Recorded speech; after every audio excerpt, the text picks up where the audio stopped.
This started. Okay, and we are live now. Welcome to Faces of Stone. We are going to be discussing Twin Peaks from here on out, starting with episode 8. As we've had a hiatus, we are now just one day away from the next episode. And we're going to talk about the previous one leading into that one. So let's all go around and introduce ourselves. Amanda, would you like to go first? I'm Amanda. I started watching the original series, not when it was on, when it was broadcast, but when the box set came out and I moved in with someone who had the box set. And I binge watched it on VHS and had a horrific reaction to the last episode. It destroyed me. I destroyed the apartment, and I've been waiting for this to come back ever since. Noah? I'm Noah, and I'm very late to Twin Peaks.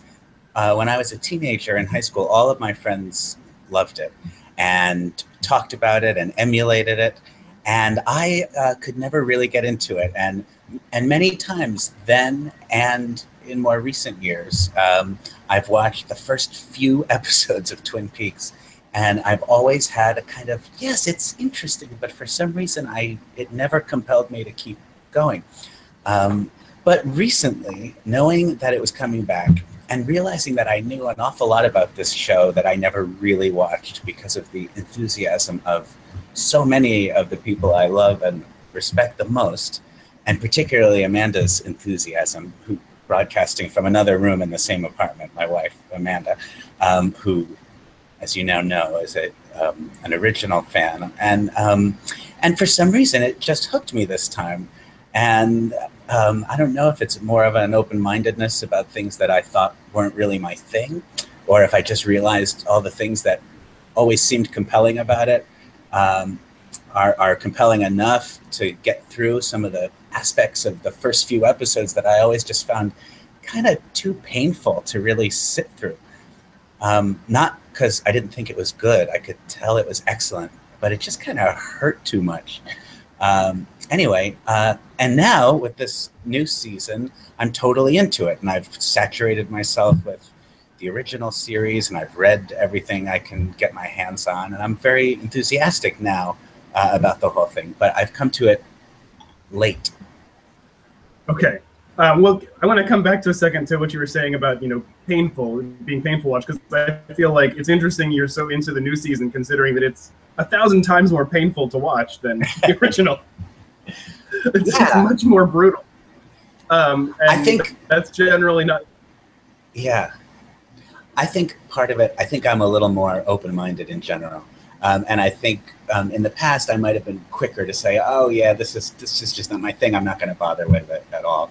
And I think I'm just maybe at a time in my life now when I'm a little more likely to sit down and give something a chance, even if it doesn't immediately speak right to my taste. That's one thing. But I also think what I find painful in the original Twin Peaks and a little bit in this one and in drama in general, I just don't like to see realistic depictions of human suffering, like people in agony. I don't really mind creepy stuff or gory stuff. I mean, I don't like it that much, but it doesn't get to me. But parents wailing over the loss of their children, that stuff just cuts me in half, and you have to entertain me so hard to get me through that painful stuff. And I think the original series had more of that, more kind of dramatized human pain. Well, the first episode, the first 2 episodes, or at least episode and a half, was nothing but 90% screaming and wailing. Right. That is hard to watch. But I wish that I had, in the 90s when all my friends were saying, trust us, stay with this, you're going to like it. I wish I had, because I missed out on years of something great that I would have loved all these years, instead of having this strange, distant relationship with it where I knew it was great, but I didn't want to let it get to me.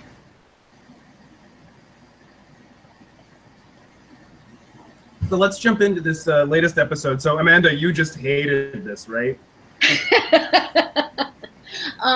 Okay. I hated this. I hated this so much. I still am not a fan, and I don't think there's much that recommends this episode. It was good for them to give me 2 weeks, I guess, and it was good that I was not going to watch this one again, and I did for this, and you know,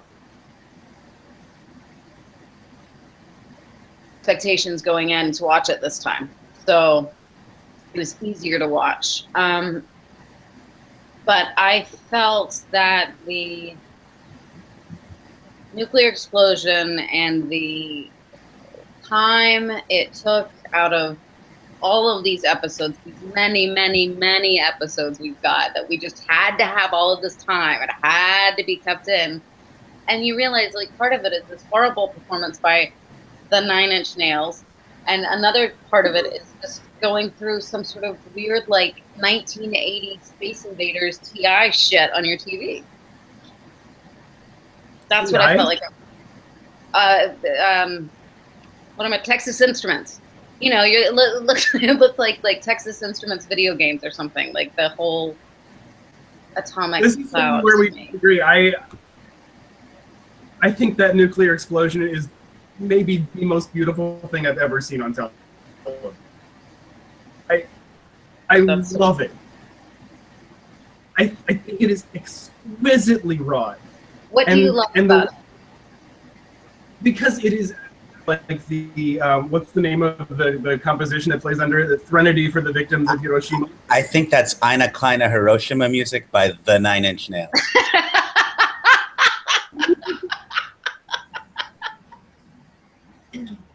That's totally inappropriate. No, it's totally inappropriate. Yeah, Threnody, I think. And I also like the Nine Inch Nails song, Nine Inch Nails in general. Why would they be at the Roadhouse? Well, it's not Nine Inch Nails; it's the Nine Inch Nails. This is a different band in a different, probably a different universe. They're not. That's not Trent Reznor. That's the Trent Reznor. That's the Doppel Nine Inch Nails. Okay, so tell me about the atomic explosion and what you loved and the journey it took you on. I just thought it was very aesthetically pleasing, and I thought that it was very moving. The way that the music went in tandem with the visual. I really loved it. I thought it was meditative and beautiful and hard-hitting. And then the fact that once you're inside of that explosion, reality is just ripped apart, and then all of these really disgusting, evil things come out of it, and I thought that was a great way to look at the atomic age. One more thing, and then I'll let Noah talk. This time around, I wanted to take notes and be a little less emotional, a little less, I hate this going in. Mm-hmm. And I got up to where Bad Cooper is brought back to life, and then nothing. I had nothing else. Nothing happened. I could not make myself write anything else down. So, no, I didn't get anything from it the second time that I didn't get from the first time. Noah? Well, I think I'm somewhere between your two reactions on episode 8. One thing that I think is funny is just that as far as the three of us discussing Twin Peaks in this way, this is a very funny place to start. I mean, because episode 8 of season 3 is not the way into Twin Peaks for anybody, I think, for any reason.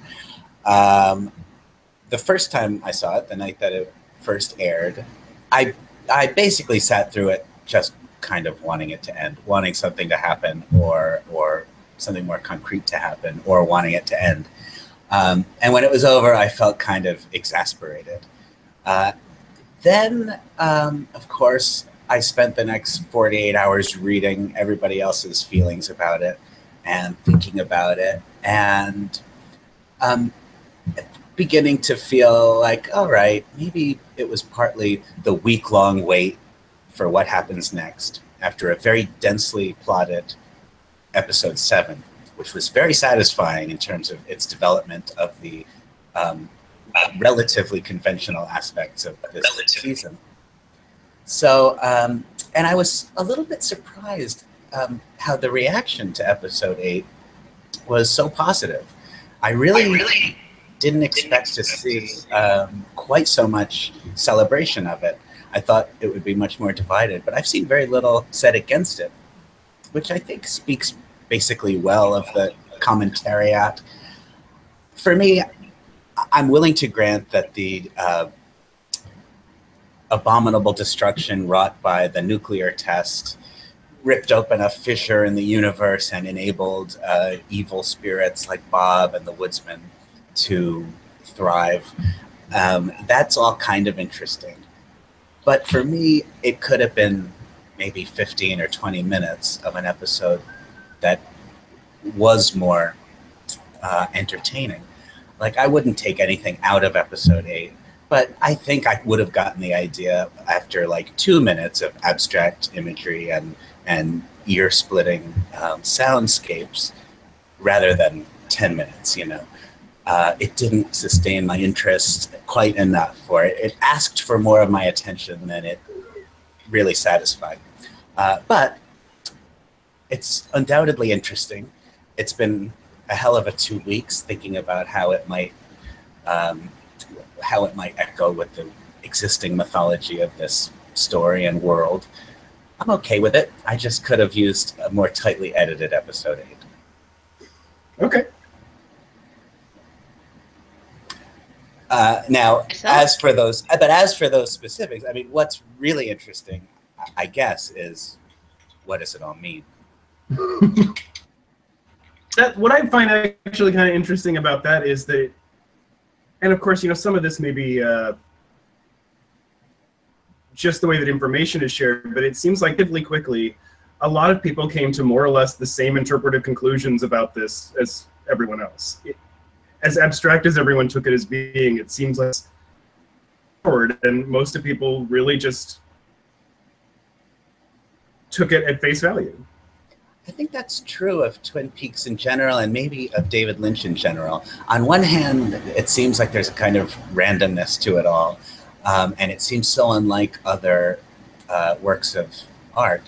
But on the other hand, a lot of times when big things happen, you kind of already knew they were going to happen.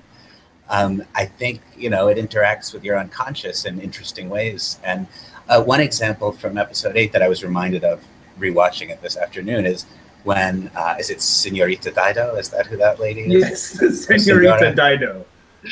When she lifts up that golden orb, the first time watching it, I knew we were going to see Laura Palmer's face in there. I knew it was going to be the homecoming picture. I don't know how I knew, but it sets that stuff up. And I think people, you know, kind of knew that Leland was the killer in some sense before it was really revealed. I mean, when the original series aired. And I think we all kind of had some inkling of what this journey back to the Black Lodge or from the Black Lodge was going to be like. Yeah, I mean, I think narrative-wise, in a lot of ways, it's ridiculously predictable. It's just that the way that it's wrought is what's interesting. It's about the style of it more than the story. I don't read about this between episodes, and I don't. I have not. Really smart. I haven't. The news I hear from Noah, and the theories I hear from Noah, and so I don't know if it's that, or that I'm just really stupid, or a combination of both of those things. It could be a combination of those things.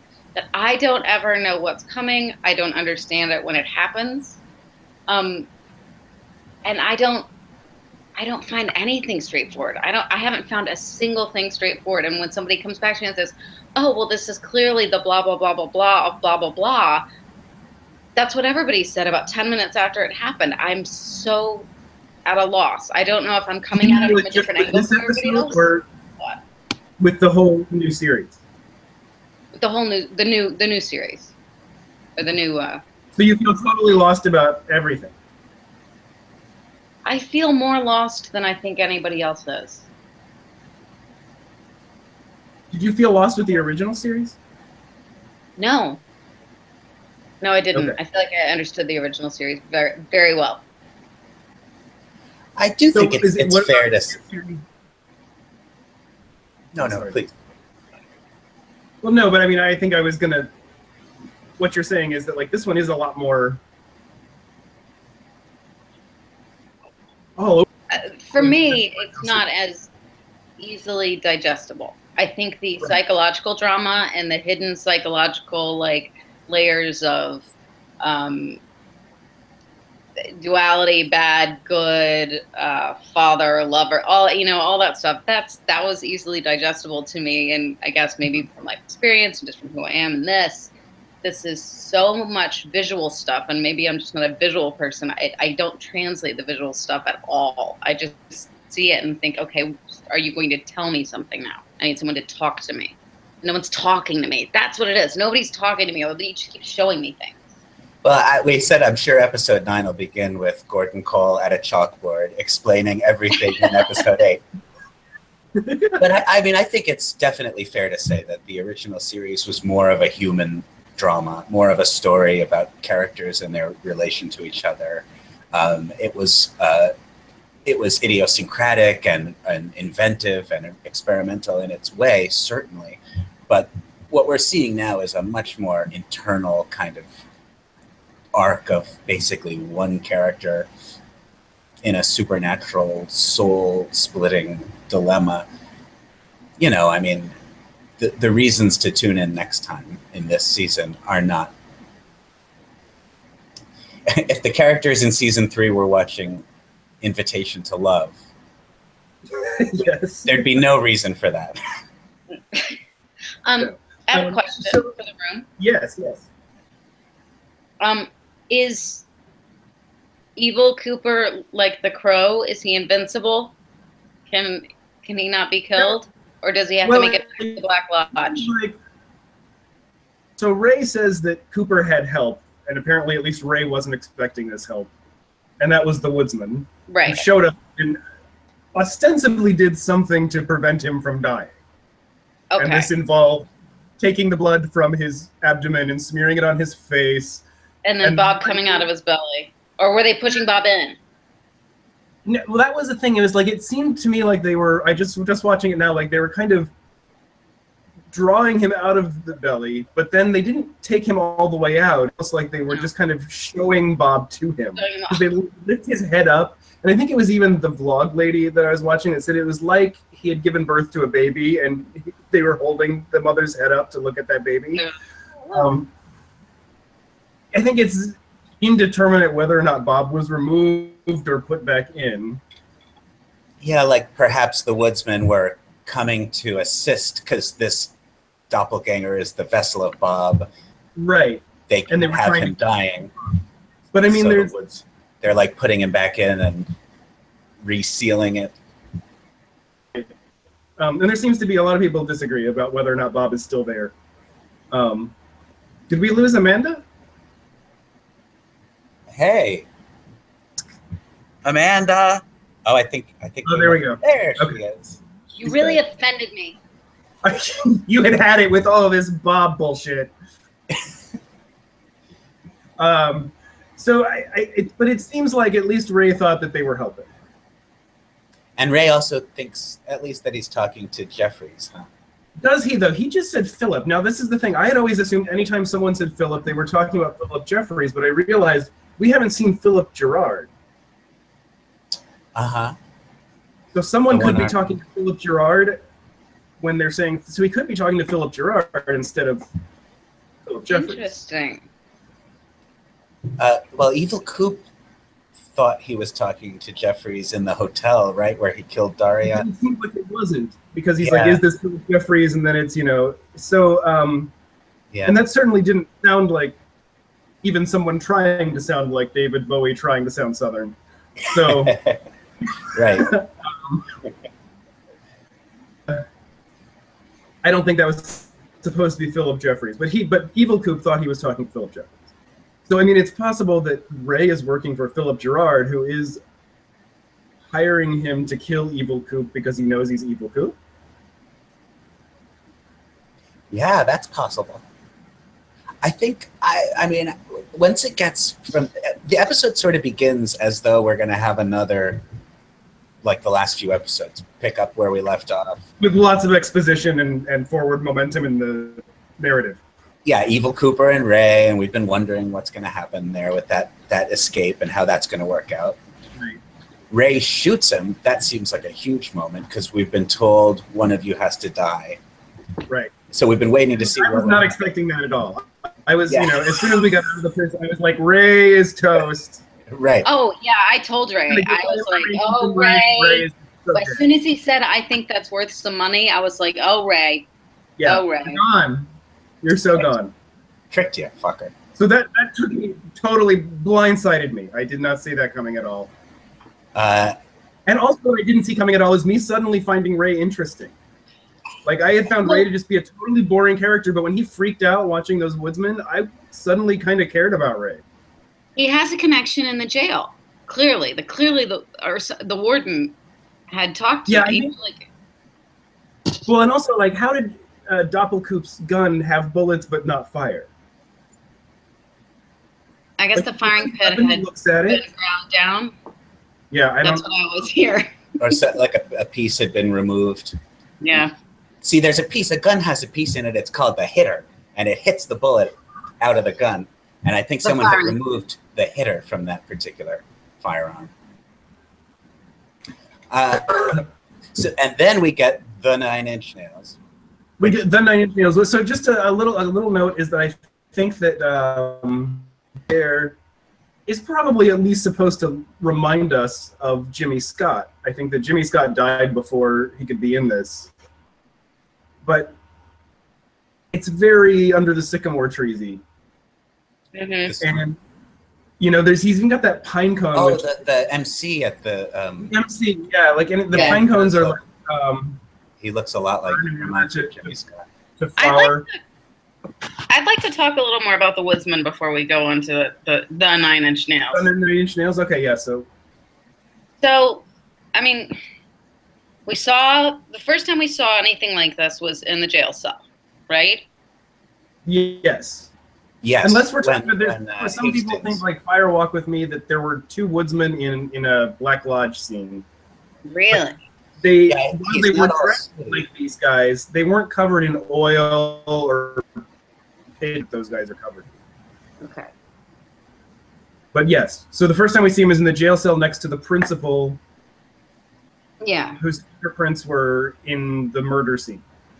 And his face kind of floats up and away. Right. Yeah. Okay, so these guys float in, float out. They're not... But they are corporeal. Like, he has a body. The guy has a body. He can crush the other guy's head. And one of them wanders through the morgue. Mm-hmm. And agent... Where Major Wright's body is. Yeah, exactly. Right. And then the next time we see any of those guys, I think, is episode 8. As far as I can remember, yes.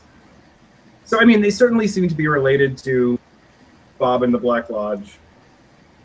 Same thing with the convenience store. Is that the convenience store? So, no, because we're in the desert right now. Right, and also they lived above the convenience store, and that convenience store has no second floor. So yeah, theoretically, a second floor could be added to the convenience store at some point before Bob and Mike lived there, but they wouldn't move it from the desert. That isn't a reference. Like, it says just nothing but convenience store on it. Yeah, like it's so blatant that it has to be about that. It has to be at least connected. Maybe all convenience stores are all interconnected portals to the Black Lodge. Right. They're all really the same convenience store. That sort of thing. I didn't think of this myself watching it, but I read somebody's idea that maybe it was supposed to be one of those fake buildings that they use to test, when they test nuclear bombs. Oh, that's what I thought it was when I first saw it, and the door was flapping back and forth over and over and over again. Yes, and Indiana Jones in a refrigerator goes flying. through the sky, like my reference is The Hills Have Eyes. So. But maybe it's just the idea of a convenience store with perhaps stacks of canned corn inside. Right. So there was that article that we looked at today. I really enjoyed it. Can I see if I can find out who wrote this? I believe I have it here. I believe you may be referring to The Pain and Sorrow of Convenience, Oil and Corn as Avatars of Atomic Age Suffering in Twin Peaks. This is at exploretheglassbox.weebly.com. Thank you. Thank you. Mr. Roque is the author of this piece, and it's very. I thought that was a very insightful look at basically the idea that the industry or the very idea of convenience in American culture was something that the nuclear age and has driven us to an unsustainable and horrific way of life, and as such can be, it's not really all that weird to use things like corn and oil to represent these convenience industries that. Mm-hmm. Yeah, the Mr. Roque essay. Corn and oil are so inextricably tied together, and that we actually have this additive extracted from corn to put in our oil that supposedly makes our gas last longer, but it doesn't. We just do it because we need to use up all this fucking corn we have. And it's a glut of corn. It's an insane glut of corn. Yes, and it's sitting in silos and mildewing, and we have, this is America. We have a kitty litter made of corn. It's made of dried corn. We actually have food, and we put it down for our animals to go to the bathroom in, because we are giving people money to plant corn, and they can't plant anything else because they will lose money. So, but of course, the other side of that is, as a la Aaron Sorkin, you can pay $5 for a potato. So it's a complicated subject, but yes, we are ridiculously dependent on and too full of corn. Yes. And I'm surprised that until I read that essay, the Mr. Roque essay, it hadn't occurred to me that the use of corn and creamed corn in Twin Peaks was anything other than absurdity and just picking a physical vessel to represent an idea. And I'm surprised it hadn't occurred to me, because the evil of corn is such a familiar topic, especially around Iowa caucus time.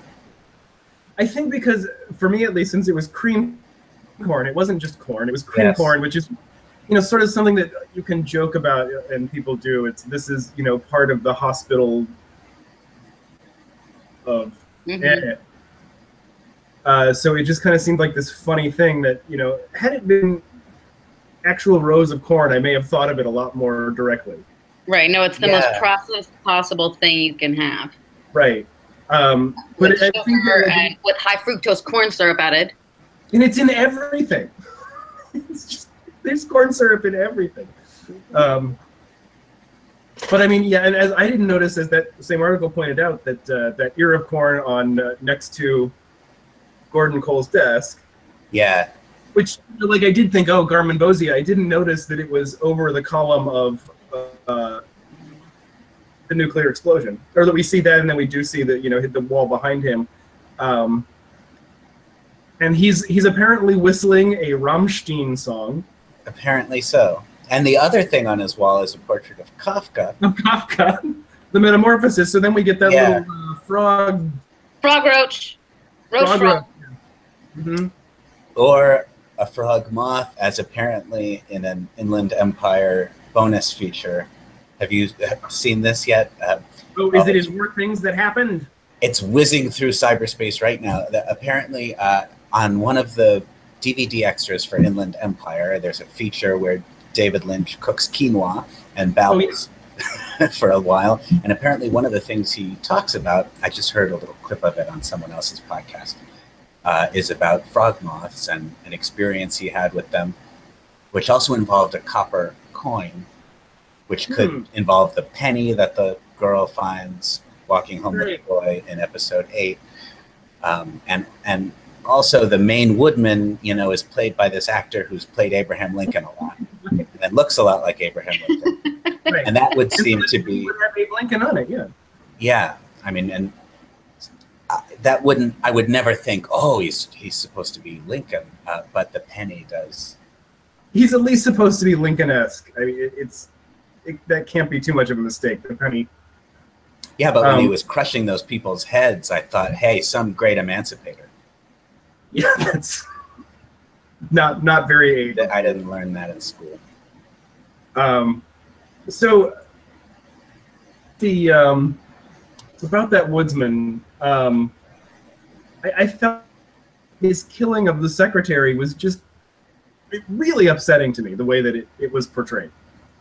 What about it? The way she was so under his control from the second he walked in, or yes, that's what And it was got like she inevitably, the second she saw him, she was just like, well, this guy's gonna squeeze my brains out, and that's all there is to it. And I'm terrified, yet I'm still walking towards him. And yeah, it's horrific. It's horrifying. And now earlier, the first time that we saw them like approach, you know, they stopped that couple in the car, and it seemed like the husband was hypnotized and couldn't really do anything. The wife freaked out and got him to move. There's this spell that they put people under that I guess that you can maybe escape from. I guess I don't. Noah, what did you see? You saw that quote somewhere About what? I am the water. Marc-Anthony. I guess that was a web search for its earliest instance. Yeah, and it seems like the source that I got it from was either misinformed or we just can't confirm what they said. Okay. But what I heard originally was that, so this is a website. It's called I Hate Commercials with an exclamation point, and or Commercials I Hate. It's called Commercials I Hate. And it's been up forever, like since I think the 90s, the website has been up, or early 2000s. And at the very bottom of the page, under everything, is that poem that the woodsman says. And what I had heard is that it had been there for years. Like someone did a search to see the first time they could find that poem there for years. But it seems like when we actually looked into it, we were only able to find the first instance like a month ago or something like that, right? So I looked at the Wayback Machine at archive.org, and I just looked at an instance of the same page from back in early May before this season of Twin Peaks started airing, and that wasn't on the page. But I didn't do a very comprehensive search to check into it. I just looked at one archive shot. Yes, it is possible though that it did show up before this aired. But even if that's the case, I don't really know what that means. I mean, Yeah, no. I can definitely see David Lynch making a website called Commercials I Hate and just planting that little thing there. Exclamation point on the end. You can hear him saying it like, my new website, Commercials I Hate. I just, these drive me bonkoid, so I have to display them for others to see.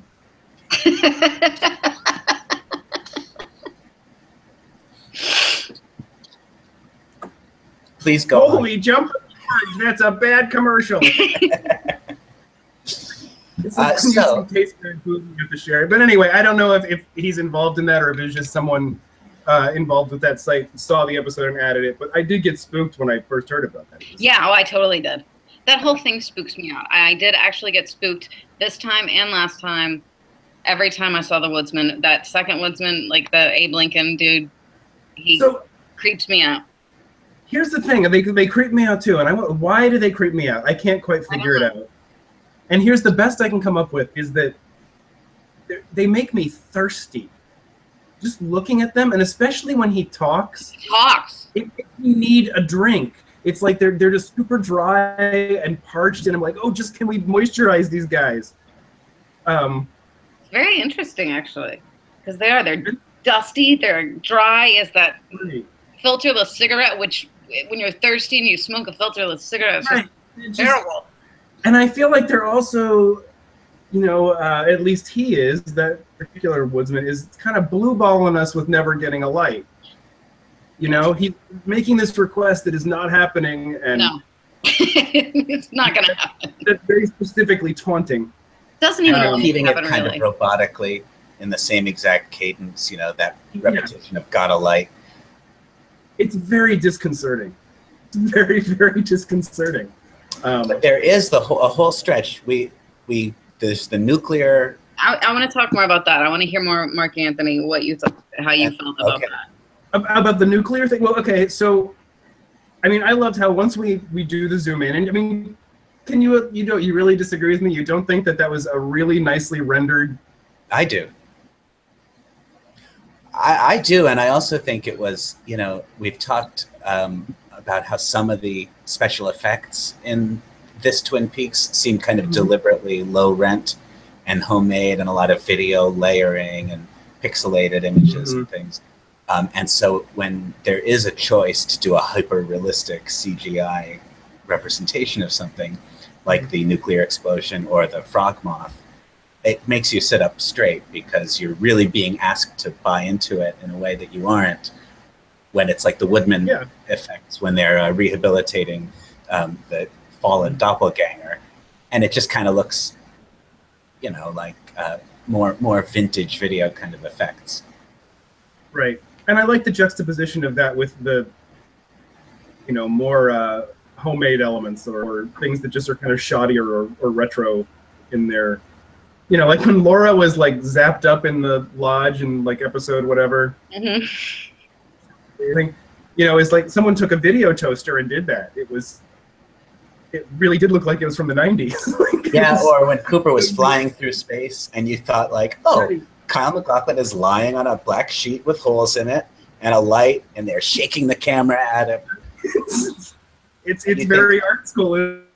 But so once we're inside of that plume of the mushroom cloud, I mean, first of all, I just love this little Valentine to 2001: A Space Odyssey. I thought that was very nicely done and a clear nod that wasn't disguising what it was, and I appreciated that because I enjoy that film.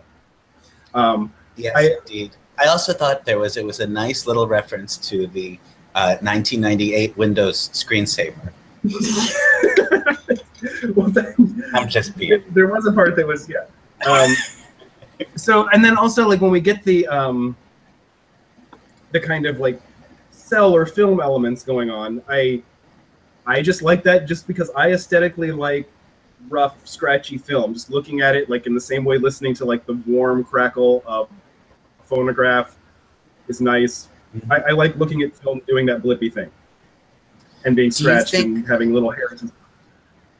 And do you read it as that what we're looking at is somehow we're in the heart of the molecular disaster that takes place when a nuclear reaction takes place? Or I think that it's like this ripped open a bunch of different realities, and we are in that chaos.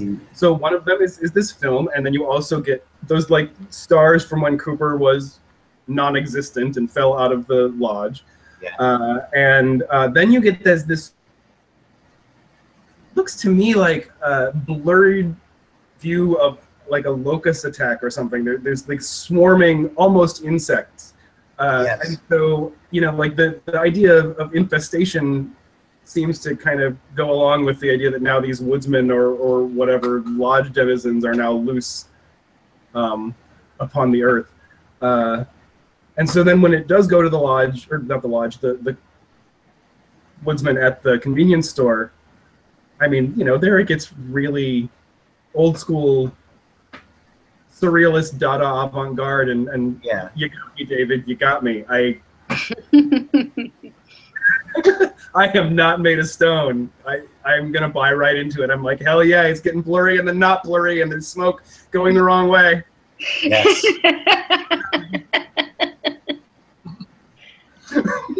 Once we got there, I was okay. But then, because I felt like I had something to look at, and I was looking for clues, but that's not what I was meant to be doing. If I'm not meant to be looking for clues or something to figure out, I feel like it's kind of pointless. I have a hard time letting it wash over me, I guess is what I'm saying. I have a really hard time just letting someone's art just wash over me. If it's like that, I feel like okay, there's going to be something in the window that's going to give me the secret of this whole thing. So I'm going to sit down and I'm going to get real close to the TV and I'm going to watch it. Whereas the way you approach these things is you sit back and you go, it's just kind of this symphony of in a bucket that someone dumps on your head. And it's very, very interesting. I'm like, you know, trying to take it apart and put it all back together again. And but I do exactly what you do, just like on the second or third viewing. It's one of the things that it does with your expectations, though. I mean, in episode 7, we talked about that 2 or 3 minute sweeping scene, as though that was a major violation of, you know, narrative coherence. But I thought that was great because it was such a busy, densely packed episode. There was so much going on, so much to scrutinize for meaning and clues, and so much to experience, that had the effect of being both a palate cleanser after that part of the episode and before it headed into a kind of different act. And it also was just kind of a reminder, like, hey, this isn't all going to be straightforward. You know, I'm still going to do little things that you don't really understand. So your expectations were established, are constantly being reestablished. And in episode 8, by the time we get to the convenience store and the woodman wandering around and smoke coming in and out of the door, because we've just been through the whole nuclear experience, you know, it's practically a play by Eugene O'Neill staring at that convenience store. You know, there's a window to look in. There's something stacked in there. There seems to be a staircase going up on the side of the convenience store. So although there's not a room over it, there's something back there. There's something. Yeah, suddenly it's something concrete. Yeah. And then we land in Noah. You were, when you first saw it, you were wondering if it was the White Lodge. Oh yes, then we get this long thing. We go across the ocean. Oh, that's right, the birth of. Then we go to a structure that Amanda and I, both times we've watched it, have identified as the Guggenheim. On top of that island, it is the Guggenheim. Looks pretty much like it's probably the Guggenheim. Or the Guggenheim, you know, ant or something like that. Maybe it's the Frank Lloyd Wright Lodge. But I think that we're meant to think it's, or if it isn't the White Lodge, we're meant to believe it's the White Lodge. It's the closest to anything we've seen that is the White Lodge, and since we generally associate the giant or question mark as he's been credited in these episodes, it seems like he's pretty much on the side of good. So this would be the White Lodge. He's too concerned to be evil. Yeah. Oh, and also also the vlog lady pointed out that he kind of looks like, after he sees the nuclear explosion, he looks in the camera and looks directly at the audience, and it's just kind of like, what the fuck, humanity? You know, like he's actually judging us. Like, you did this. Yep. You assholes. Now I've got to float up above a screen and give birth to Laura Palmer out of my head. Yeah. So okay, what did that look like to you? What? When we first see the giant and he's or when we first go into the Guggenheim and we see he's with this black metal dome-like structure, which is the flashing. same that we saw in the eyeless woman's top of her cubic spaceship. Yeah. So that thing is something. Right. He stares at us, then he turns off the alarm, then he goes to the movies. Yes, like you do. At the movies, he sees some of what we've just seen, including the nuclear explosion and the convenience store. Right. And the mother experiment. Yes, and he's proboscis, ovipositor. Oh yes. The mother of us all. The mother of us all. And Bob, and Rock, and Roach Frog. Right. The giant sees that Bob is there, he gets upset, so he floats up, and he expels some golden goodness matter. Dust that is incongruous golden crisp with his world otherwise. Yes. And it goes through, watching it just now, it goes through several permutations. The first really looks like a uterus to me. Yes, absolutely. Right? It's like it does uterus. Then it kind of turns into more of a galaxy. Fireworks and then galaxy, perhaps, yes. Right. And then this other shape that is perhaps a bit labia-oriented. Interestingly, I didn't see that one. So well, it's sideways. But it's certainly, I mean, there's a birth going on here, right? I mean, he's giving birth to this orb. Yes. And then, it's all coming out, and it seems, you know, as though there's this vomitousness coming out on one side, and this head sperm coming out on the other side, and they're going to be in some way, you know, on the scales of justice together at some point or another. Right. So, and as this is happening, Senorita Dido is looking on in what I can only describe as adoration and wonder. Like, she just thinks this is the best thing ever. I think she's been waiting for this for a long time.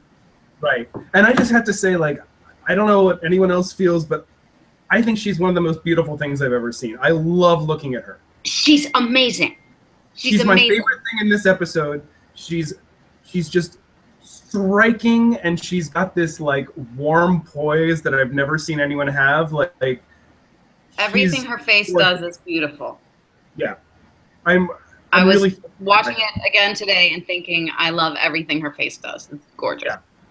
So she takes this orb and she looks at it lovingly. She gives it a kiss. Does she give it a kiss first, or does she see Laura's face first? As she's going in for the kiss, Laura's face appears. Right. And it is the face of Laura's homecoming picture. Yes.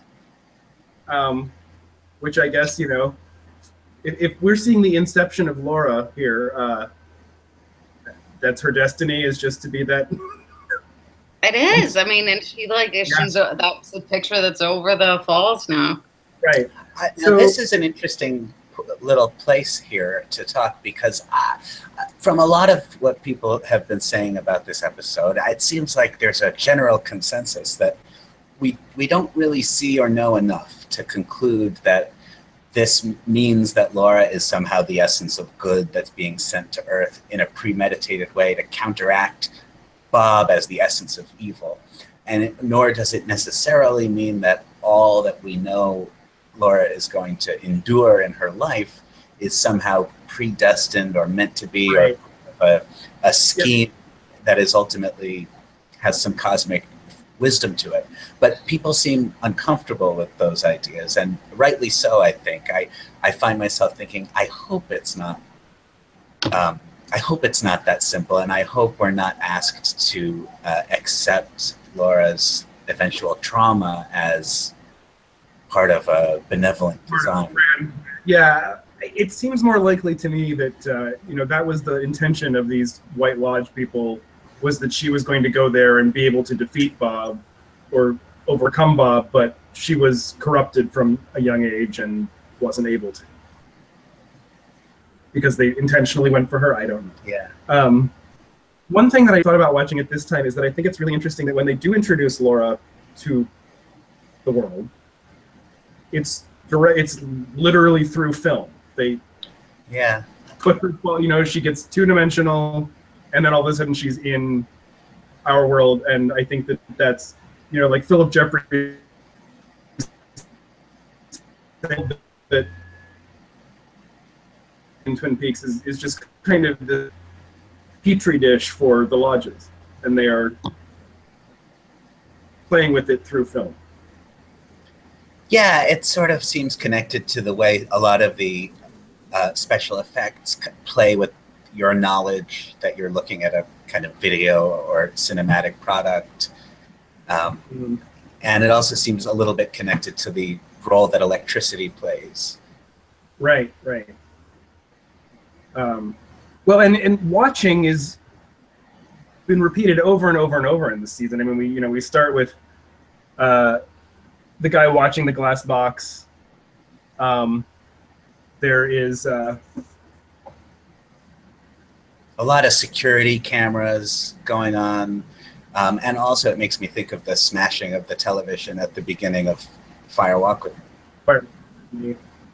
Someone else pointed out to me, I wish I could remember who, that even though it's been present in all of the original Twin Peaks, it's really heavily so in the new, is that David Lynch is obsessed with obstacles to communication. So, you know, there's like Gordon Cole's ear, you know, thing, and Lucy, you know, talking through the intercom, or, you know, having like, we can't hear you kind of stuff going on. There's always like something getting in between people talking, including like backwards talking. Communication is always like, there's this barrier that it's really hard to get through. Yeah, and there's also a recurring approach to acting in this world that involves a kind of very deliberate, one word at a time recitation of dialogue that where everything seems infused with tremendous meaning, but maybe not the meaning that seems most obvious. Yeah, I think that's all true. Communication breakdowns. On just a total tangent, but I just remembered this. Upon watching the original series again recently, I noticed that Hawk finds Laura's diary every time. Huh. I don't know if that's important, but he finds it in the room, and then he finds it at Harold's apartment. And then he finds the pages. Also, I feel like it's probably worth mentioning that when Coop is supposed to be leaving after solving the murder, he's kind of saying goodbye to everyone. He is saying goodbye to Hawk, and he's like, if I'm ever lost, I hope you're who comes to find me. Yes. And that seems like that's what's happening now. I really want to know, I mean, I don't know if it's going to be on the show or not, but clearly not going to be living much longer. Will you say that again, Marc-Anthony? You cut out for a moment. What happens to, if Margaret Lanterman, the log lady, passes away? Yeah. Then what becomes of her log? Does someone else get the log and start talking to it? Or does it feel like it's done with, you know, I was just in existence to relay messages through Margaret Lanterman, now my spirit can ascend? Like, what's going to happen to that log? Yeah. The evolution of the log. You feel like it's her? I feel like it's hers, yeah. And what did you just say, Noah? She's the log? I said, no, we're going to meet the evolution of the log. Oh. The log is... The log, so, the log is a dog with a stick for a tail. Yeah. in terms of the new season in general, I really feel like Lynch and Frost know exactly what people want, which is Agent Dale Cooper. And they are cock-teasing us with that as long as they possibly can. More than cock-teasing us, they're cock-toeing us. Yes, they are. But I mean, that scene where he finally snaps when the gun came out, and what's the guy, Zeke the Geek or Ike the Type? Ike the Spike. Ike the Spike. Ike the Spike came at him, and he just like turns and he pushes her out of the way and he throws himself to the ground. I just stood up and screamed. It was exactly what I wanted. It was so short. Can we talk about Naomi Watts for a second? Because damn, she's great. Yeah. And like when she first showed up, I did not get her character at all. I really, the first time that I saw her, I was like, this is really strange. She's just yelling for no reason. I don't understand what's happening. This is odd. And the more we've seen her, especially her interactions with Dougie, the more she makes perfect sense and is fucking awesome. I think you kind of went through that same thing, didn't you, Noah? Yeah, I mean, she went from being, it seemed like her whole character was a device for dealing with the fact that Cooper is in this strange nascent state and can't communicate with us. So you have to put him with a character who's always talking and pushing him through what he needs to get done. And it seemed like a device more than a character, but she has indeed turned into a very entertaining, interesting character. Like her whole, great performance. Terrible cars? Is it we have terrible cars? Yeah. And it's also been fun seeing Naomi Watts on talk shows and things doing her David Lynch impression. And when she talks about that scene where she has to give the money to the two guys and she chews them out. And on Colbert and other places, I've heard her say that as Lynch was directing her in that scene, he was saying through a megaphone, "Okay, Naomi, now you gotta really act like you're grabbing him by the balls." and she does a great impression of David Lynch. Yeah, she's great. And, you know, it's interesting because episode 8 was such a departure and has given us all these new things to talk about. And it's now been almost 3 weeks since we saw episode 7. It might be, maybe it's worth doing a little chat about some of the things that, if we had just watched episode 7, all the stuff that was on our minds then. Right, because that's, you know, like what I assume, now, I don't know, but I assume that, you know, coming up is going to be more delving into that sort of stuff. We don't know. There could be 4 more episodes of just this, y'all. I know. Yes. Be prepared for that, but I kind of doubt it. Sitcoms with bunnies or something. So first of all, I want to say, like, having been of the opinion that we should never see Diane, I really loved that we never saw Diane.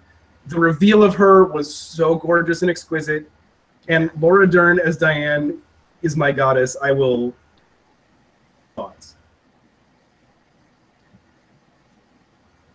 She was amazing. Yeah. She was and amazing. Nothing like I expected Diane to be.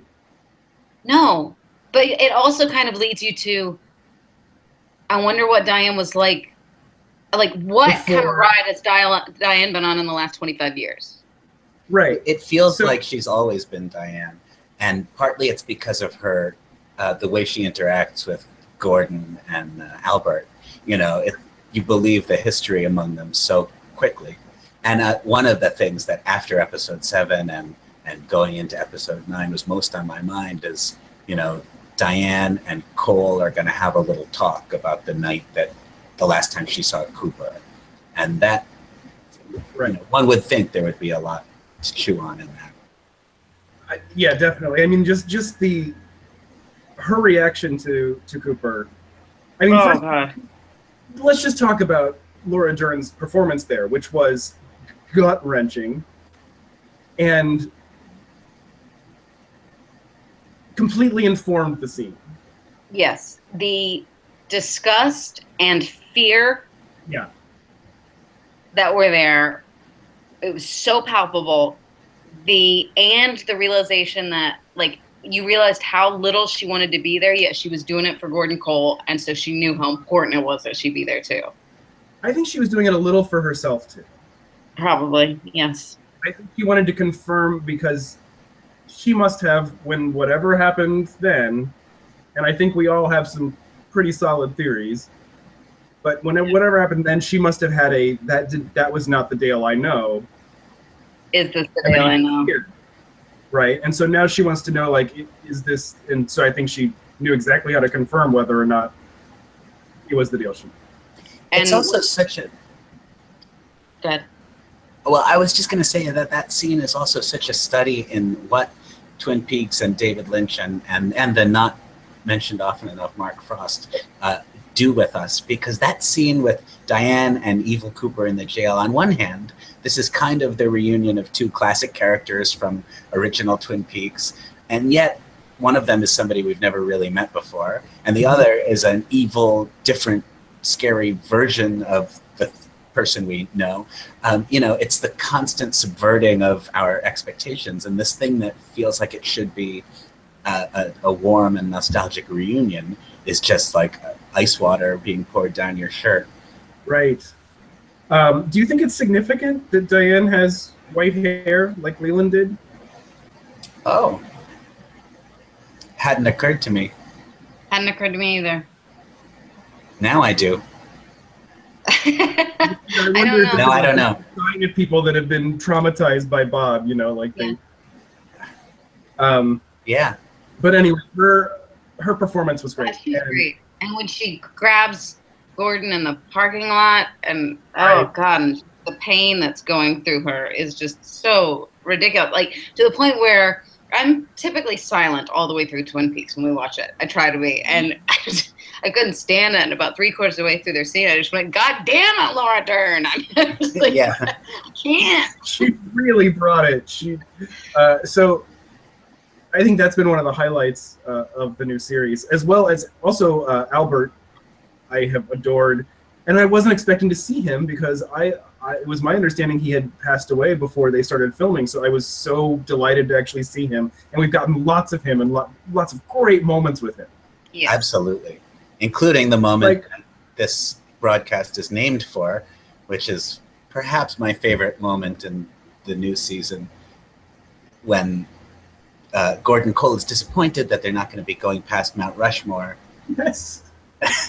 But Albert has thoughtfully brought Gordon a really nice 8x10 color glossy photograph of Mount Rushmore. Great. And it's Cole so thoughtful and sweet. It's so because sweet. He knew that Gordon was going to be like, "Ma!" You know. Right. Well, and then the other great thing is that Gordon is just as satisfied with that as seeing the real thing. And he says what he would say if he were looking at the real thing. There they are. There they are. Faces of stone. He's just... Yes, he had a prepared speech. So he needed to go ahead and do it. So their relationship is adorable, yeah.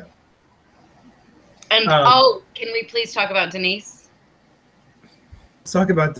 Yeah, that scene is wonderful. Duchovny deserves an Emmy for just swooning on the back of the chair.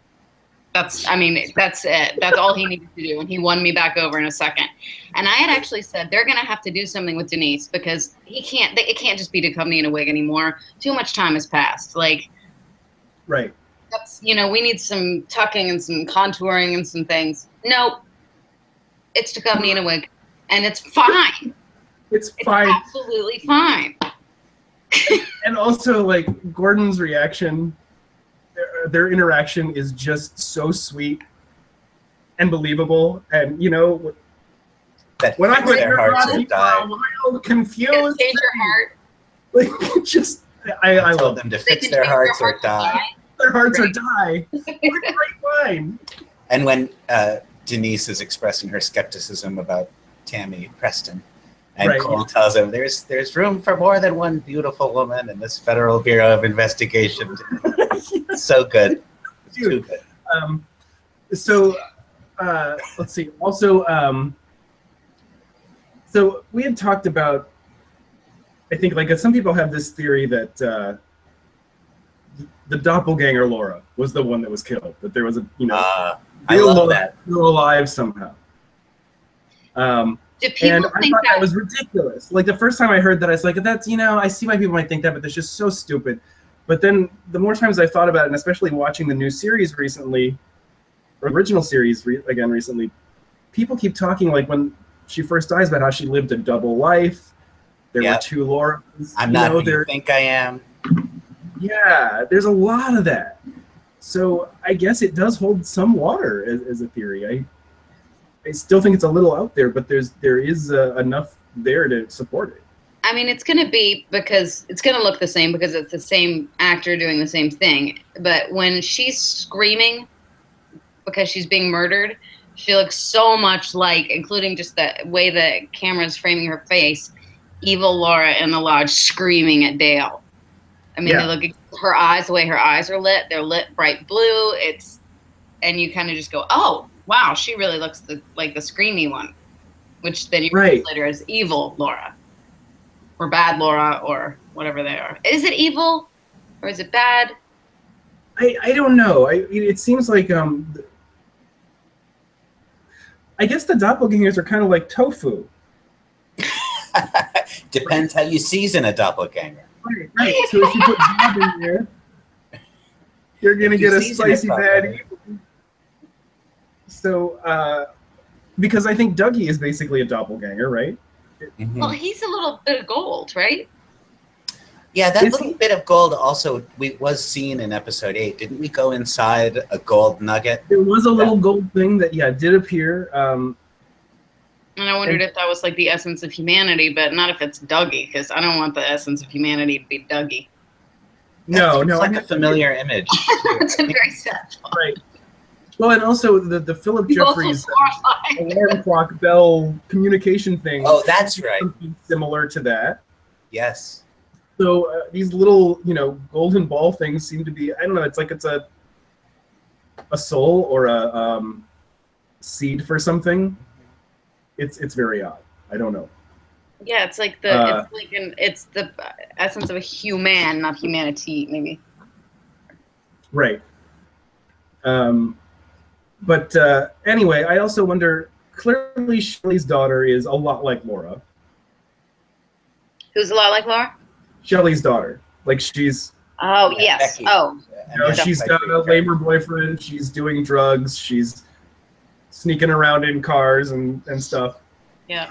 Like it feels like we've been introduced to like the new younger generation of Twin Peaks characters in a very cursory way, like really painting in very broad strokes. Here's the girl in trouble, you know, and here's the bad kid. But then I think, well, a lot of the original Twin Peaks characters, we're also getting reacquainted with them in the most cursory way. And it's interesting. I mean, we are still less than halfway into this 18-part thing.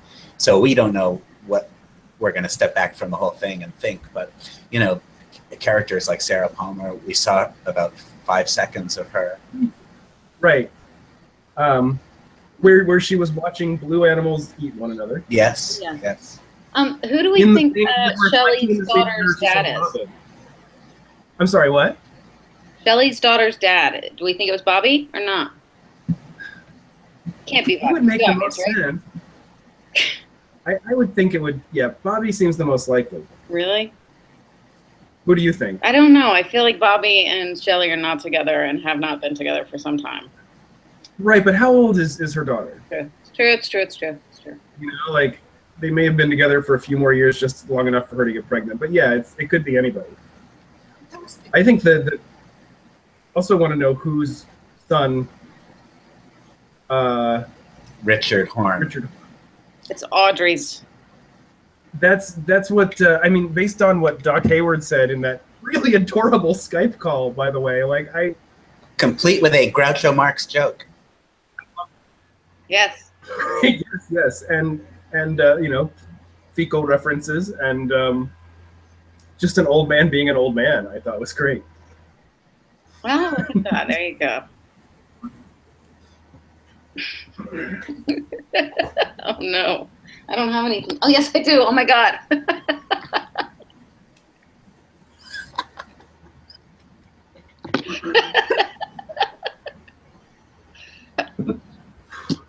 I'm glad you all came prepared.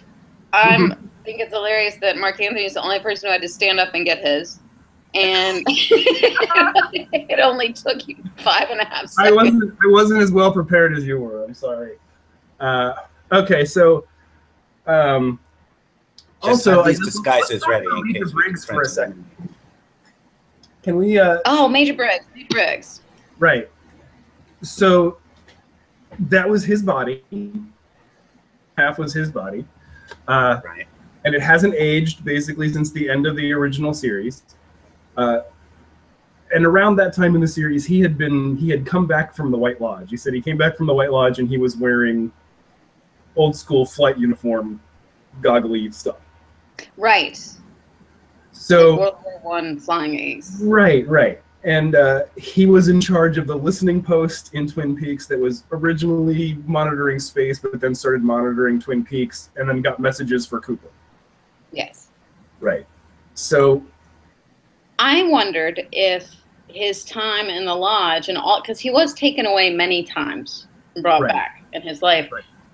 If you don't age when you've been taken away, so perhaps all the time added up to some. He would be about 45 because about 20 years of his life were spent disappeared in the other world or whatever. Right. Yes. But I think that's actually more time than he spent far away. But I don't know. Well, I mean, I'm not sure if we know exactly when he was presumed dead. But Bobby said, no, it was before Cooper left town, right? Because Bobby said that Cooper was the last person to see his dad alive. Right. So theoretically, Cooper went to see his dad, then killed him or kidnapped him and stored the body in the lodge to get later. Or he faked his death somehow. Because it seems like everyone believed he was dead. His head is still missing. He could have left just the head and another body in that fire, and everyone just assumed that was that. Right. Or his head is floating around saying Blue Road. Murder scenes, so then the Major Briggs's prints would come up when he killed someone. They would get Major Briggs' prints instead of Cooper's prints. Yes. Well, if we assume that the in season 3, so the frustrated. evil Cooper doppelganger's goal is to avoid winding up back in the Black Lodge. So, like, Right, evil which is Cooper, immediate. yeah, he just wants to be free. And the information that he wants from Ray, that Ray has memorized, I assume has something to do with his permanent solution to not having to wind up back in the Black Lodge. Well, then it's coordinates, right? He wants coordinates. He has memorized coordinates. So perhaps whatever took place between Evil Cooper and Major Briggs in the immediate aftermath of the events in the last episode of season 2 has something to do with Evil Cooper needing Briggs's expertise in navigating these lodges. That's seems likely. But it also, does it seem like he used that body to create Dougie somehow? Because Dougie's wedding ring or at least ring is in the stomach, and Dougie was manufactured. So it's like Dougie seems at least related to, or were they just trying? Was he just trying to pin that murder on Dougie? It makes a certain sense because the actual Dougie is a kind of heavy-set figure like Briggs. I mean, it's not completely unbelievable. So maybe Evil Cooper killed Briggs and sort of collected him as material to use to create this third doppelganger that would keep him out of the Black Lodge. Right. I assume at some point we're going to see the creation of Dougie, like how Evil Cooper did that. Also, can we talk about Dr. Amp? Jacoby? Or I'm Dr. Amp, right. And the shit digging shovel. Yeah. I love that I think, if I remember correctly, the first character we know that we see in the first episode is Dr. Jacoby / Dr. Amp. And all he does is get these shovels and say he doesn't want help, and that's it. He prefers to work alone. Right. Thanks, but no thanks. I got my shovels, And that's all we know of him, is that he's getting these shovels, and the last thing I would have ever thought he was going to do with them was paint them gold and sell them so that people can dig themselves out of metaphorical shit. Yes. And there was even a second scene where he has an elaborate system of like a sort of makeshift conveyor belt that they're hanging from, so they can be painted gold easily. But that wasn't until the second episode. We didn't see what he was doing with these things for a whole episode. Not until the second time we visited him, yeah. So I just love that was the first. It's like, that's all you get to know. Getting shovels. Now he's painting them gold. And then eventually he's got this radio show. And that's another example of the show kind of just letting you know what it's going to be like. Right. The show gives you this kind of prenup. It's like sometimes there's going to be little odd visual things, and sometimes they're going to lead to cosmic mysteries that are connected to the very fabric of this, not just this show, but life itself. And sometimes we're just setting up a joke where a guy has an infomercial where he rants about shovels and sells them to you at a markup. I would like to hope that he's going to smack somebody with one of those shovels in the future. I just want to see him just smack somebody across the face with a shovel. Maybe that's ultimately what'll get Cooper back. Like, he hit with a shovel. Dougie Coop wanders into Twin Peaks. He doesn't know what's going on, and I think. What are your predictions as to when Cooper wakes up? I think Dougie Coop is going to go viral because of what just happened, because of the thing, and because of all the news source and the woman going, Douglas Jones was like a cobra, and all that. I think it's going to go viral, and so Cole's going to find him that way. Start figuring out what's going on. So you think, like, in the next couple of episodes, that's my coup. Huh? You think within the next couple of episodes, then? Yes. Because I hope so. Although I really love the Dougie thing. I love the tease of that, and I just like watching him play Dougie. I do. Oh my God, if I have to watch him bumble around as Dougie for another 3 more episodes, I'm gonna like smack. I'm gonna do to myself what that woodsman does to those people. But you have to understand that the fact that you and lots of other people are vexed by that just makes me love it all the more. Of course it does. Really just like anytime there's a scene where someone's walking really slowly, I'm like, God, yes, drag it out. Well, see, sometimes I love it. The bank scene. No, so great. No one's like, why does he have to walk so slow? And I was like, because it's hilarious. Because this is hilarious. But 4 episodes of Dougie, I can't do. God, I will. So there's a chance. There's always a chance that we get Dougie until the very last minute of the last episode. I know. Yeah, I think it might be something like that. I'm afraid he's gonna look up and go, damn fine coffee, and then this series is gonna end. I think it's more likely. My prediction, and we'll see how right I am. I don't know. Let's all like put our votes in now. What we think is going to happen, but I'm guessing that around episode 13, we get regular Cooper.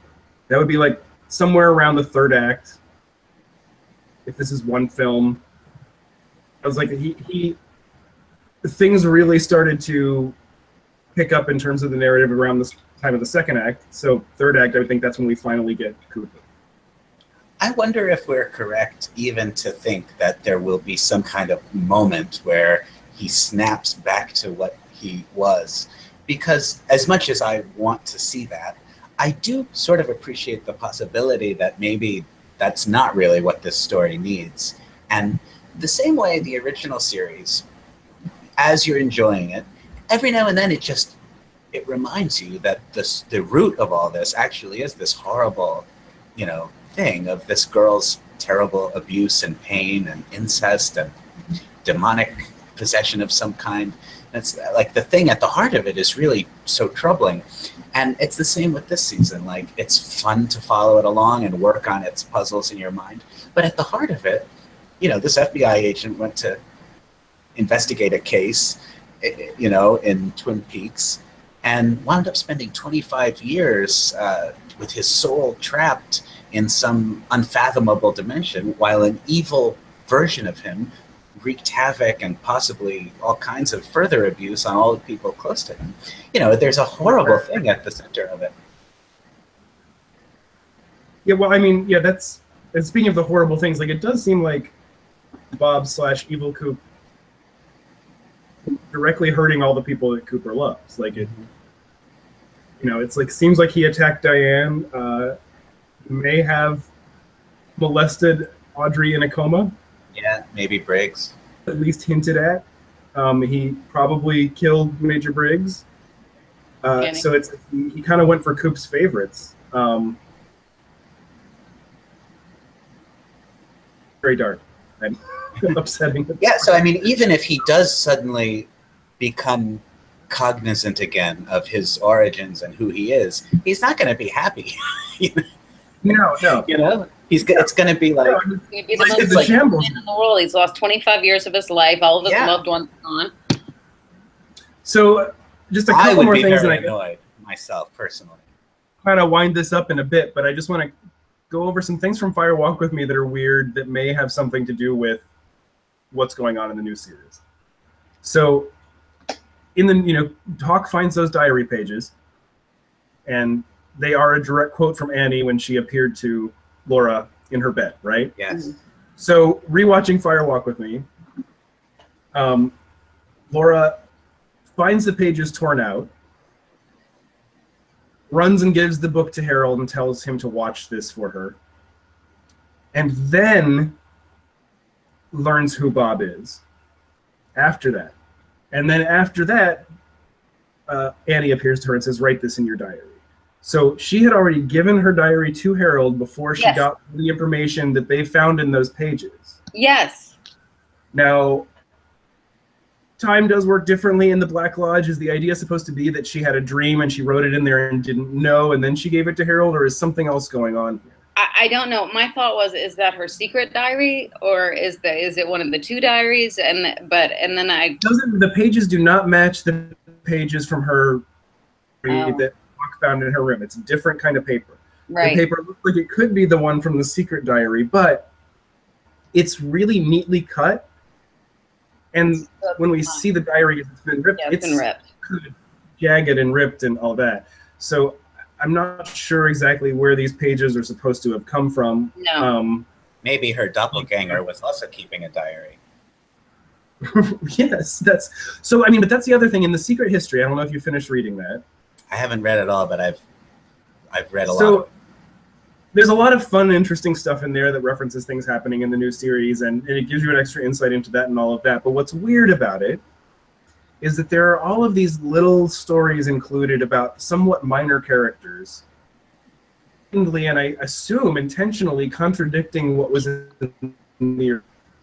Today Noah and I just had a big conversation about, because he had read Secret History of Twin Peaks and was like, yeah, so when Audrey went in to protest her dad's involvement in Ghostwood, and I was like, Audrey's dad wasn't involved in Ghostwood. I was like, he sold it over to Catherine and da-da-da. He was like, no, she wrote a letter to say I'm protesting. And I was like, no, he was tricked by Catherine. And then we like look and we're like, it's he just contradicted this. Right, and contradicted what happened. He was fighting Ghostwood in the end. He had the Stop Ghostwood project. It was Ben's thing. Yes. So I think, like, is this an intentional? And same thing with Annie. Like, really, if at all, mentioned in the Secret History. And it's really weird that, like, Hawk knows who she is. He's like, oh, that girl, she was here for a while. He went into that place, but she's fucking Norma's sister. Everyone should know who she is. Yes, and when she comes out of... Frank Truman should have grown up at least knowing her name. Maybe he didn't know her personally, but he's like, oh, it's little Annie Blackburn, yeah. And they would not have... It would just be somebody who just got up and left after she got better. Like, right. I mean, there would have been some connection with Cooper, some connection with Norma, some connection with something that... Everything about, like, the Laura stuff, but he doesn't seem to know some of these things, and it's like, it seems like we're being directly challenged about these facts. So is this supposed to be, like, somehow in something that happened, we have just different parallel worlds that have slightly different outcomes or ways that things are played out? Because there's no other reason, for example, to include, like, the history of Ed and Nadine in the Secret History, unless it's directly to show us that this is not how it played out in the show. I wonder if there were certain things that Mark Frost, in writing The Secret History, just couldn't touch, because to say anything about them would somehow violate this new season. I mean, I know Lynch is on the record saying he didn't have anything to do with The Secret History. He hasn't read it. Like really? That. Yeah, he said, oh, I haven't read that. That's his history. Which is not to, I mean, I think it's a really interesting not right. Regardless. What? I think Lynch is canon and Frost is not, and that's terrible, but. Well, I mean, I wonder if like Frost, in order to deal with Annie in that book in any way, he would have had to step on the toes of something that's coming in season 3. We know it's not a Heather Graham appearance unless that cast list is wrong somehow. But you know, things specifically withheld in order to surprise us. You never know how that's going to be. But yeah, it is really strange that Heather Graham wasn't even approached to apparently be in the show. And wasn't even approached to be in the show? That's what she said. I read an article where she said, I would have loved to have been in it, but no one even came to me. Considering that it's that cliffhanger has been what has, made people angry for 25 years, we still don't know how he is. No, how's Annie? It's one of the few things that connects Fire Walk with Me to the end of the original series. Right. But I mean, it's been directly brought up in those diary pages now. So it's not like they're avoiding the topic of Annie. So why is Annie being so avoided? Other things, that might be a good little sidebar before we wrap this up, is things that we know we're going to see, or people we know we're going to see but haven't yet, or have only very little. I'm sorry, we have to talk about one more person that we have seen. His name is Michael Cera. And he played a character called Wally Brando. Yeah. And he was I'm going to memorize as close to heaven as I've ever been. It was beautiful. It was I loved that. So incongruous and so uncomfortable. It was And that's where I feel rewarded. That's where I say, okay, David Lynch, I will watch a guy sweep for as long as you want me to. I'll even watch the nuclear disaster unfold in real time, because the same indulgence and total artistic license that leads to, you know, moments that try your patience, or that try mine anyhow, also gives you the willingness to let that Wally Brando monologue go on for, I believe, weeks. And it couldn't have been, I mean, that was such a cathartic release of joyous laughter. It was fantastic. How many times have you watched it, Marc-Anthony? Oh, like 15. But I still haven't memorized it, which is my plan. Because one of these days, I want to go to a party where I don't know anyone and just start reciting that to them earnestly. You just have to come to New York and go into every bodega and do it. And like every third bodega, you could make a whole night of it. It'd be great. So, I mean, I guess he totally is Dick's son, right? Like, that's obviously... Perhaps. We don't know, because when Andy stopped wearing tighty whities, his voice started moving again. I just, like, it's so like what you would assume Dick's offspring would be like. It's very consistent with the old Twin Peaks. I mean, the appropriation of this kind of 50s, like, cinematic character. It was so funny. Like my shadow, except at nighttime. Yeah. No, it's except on cloudy days or at night. Or at night. My shadows always with me. Back, sometimes in front, sometimes in left, sometimes to the right. It's on cloudy days or at night. Yes. Wait. What was the Dharma line, Noah? He says, my Dharma is the road. Your Dharma. Oh, your Dharma. Gestures. He's so fucking condescending. It's great. He's so condescending. It's just the funniest in the world. And the sheriff is like, and by the way, like, I was upset to see we didn't get the classic Sheriff Truman, but I love this guy. He's just so, like, he's just matter of fact. But there's nothing he can do about it. Yeah, it's great. So let's talk about some things we're expecting to see. So we know we're going to see Audrey, Sherilyn Fenn film. Yeah. So we know we're going to see her. And in what role do we assume she's going to have? We have no idea, or what, even really how she wound up after the explosion. Right. We know she survived, and she might have had a asshole son, but we don't really know, even if that's the case. He at least needs to be related to her in some way. If he's not her son, which he's the perfect age, though, he's pretty much. Son. Who else is he? Right. We're going to see Tim Roth at some point. And I think the prevailing theory there is he's going to be Philip Jeffries since Bowie is dead. That's what we were saying. Like, last night, let's just get another British guy to do a Southern accent. But I mean, that said, like, I'm not getting my hopes up, but I just think there is the slightest chance that secretly Lynch and Bowie filmed something before he passed away, and we will get a surprise Bowie cameo. I'm not getting my hopes up for that, but it would be nice. It'd be wonderful, but I'm not even gonna put that in my heart. Yeah, the thing about that or anything like it is that as soon as if there turns out to be one instance of a familiar cast member who wasn't on the cast list who turns up in the show, all of a sudden all bets are off with that, and we're going to expect to see Lara Flynn Boyle and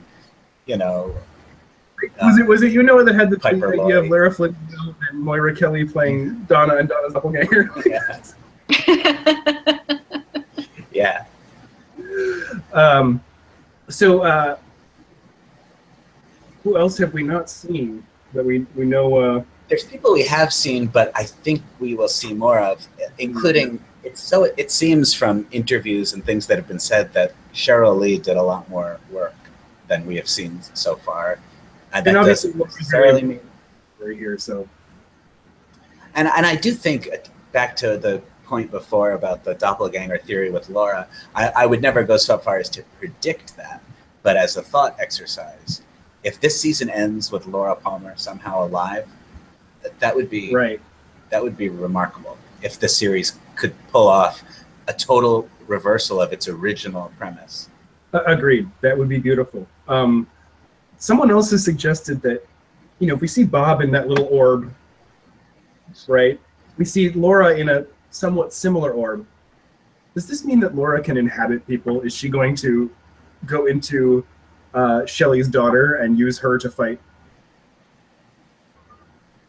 the evil in some way? What exactly is Laura at this point? But I mean, it seems like she's a spirit in the lodge, and then she exited the lodge. So where is she now? I mean, is it possible that Laura didn't look like Laura at all, except to us? Like we were seeing Laura Bob? Laura Bob. I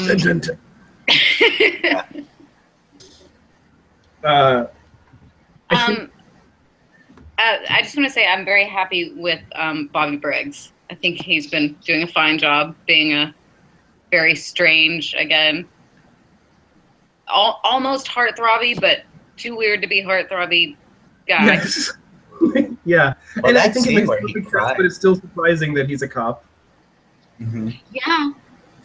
I think that's great. I can totally see this. And Mike Nelson is an asshole insurance agent like that. I know. Or was it a car salesman? What was it that he was doing? Nadine sells drape runners. Or Nadine sells drape runners. We saw Nadine just listening to Dr. Amp, and that's it. I assume we'll see a little bit more of her. We're probably going to see a lot more Balthazar Getty. I think that we're going to see Ed. More Ed. I think. Oh yeah. Have we seen him at all? I don't think. Oh, and Andy and the other guy, the drug guy. Oh yeah. That whole thing that didn't tie up. Andy and the guy who owns the truck that Richard Horton that killed the kid. Kid that ate the goat, and the It's worth noting that the place that Andy asks him to meet is the same place where Laura jumped off the bike to run into the woods the night she was murdered. With James. Yeah. And the music there when Andy's waiting is evocative of that's a familiar cue, right? Yeah. There was another dropped. Also Ben Horn and his assistant at the Great Northern with a sound coming out of the walls that could possibly be Josie or could be some response to the return of Cooper's room key. These are the things that were on our mind after episode 7, before before our brain goes. The entire universe was rent apart by episode 8. So I mean, I assume that, and also, does it seem to you like Ben Horn is more or less a good guy now? Like, it seems like there are all these situations where I'm like, oh, he's about to get sleazy. Here he is. He's going to do something really creepy. And he's been totally decent so far. He seems fine and seems to actually kind of be falling in love with his assistant, but in a very sweet way. It's actually kind of sweet. I mean, Jerry is hilarious. Last night, actually, I woke up laughing because I thought of Jerry screaming, "I think I'm hot." They stole my car. No, that's what it was. They stole my car. Yeah, I don't know where I am. I think I'm high. I'm lost. And I'm like, join the club, buddy. All right, well, should we wrap it up for today? Sure. And we will watch the next one tomorrow with eager anticipation, and then we will jump on and give our reactions to what we've just seen, and hopefully it will be something we can react to more quickly than we could the last one, because that took some time to digest. Yes.